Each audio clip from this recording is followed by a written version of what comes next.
Thank you, Chairman Luno. Chris Alexander, Louisiana Citizen Advocacy Group. We represent citizens across the state of Louisiana. First of all, I want to adopt what Ms. Beneville said a minute ago so eloquently, and just to add a couple of thoughts here regarding this legislation.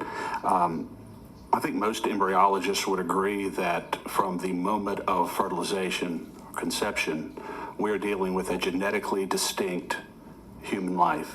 And Senator Edmonds, I greatly appreciate the reverence with which you regard the unborn in your comments that you made earlier. And I think that we have to approach this type of legislation always from the premise that that embryo, once conceived, has just as much value as any potential parent who wants to have a child. And I certainly respect and want parents to be able to have children.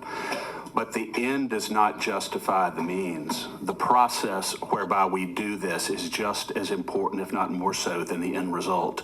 And we cannot treat human embryos with any less dignity than we would treat you or me or anyone else in this room.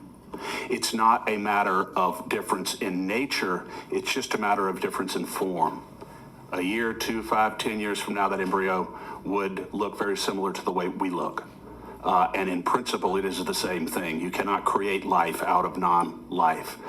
And so I think I just want to encourage the committee, whatever you do with this bill, to remember to treat the embryo, the unborn, with just as much dignity as you would treat any one of us.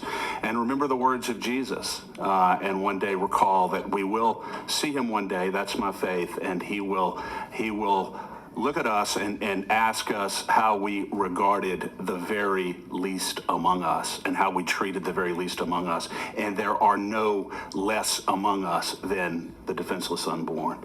I appreciate your hearing me out.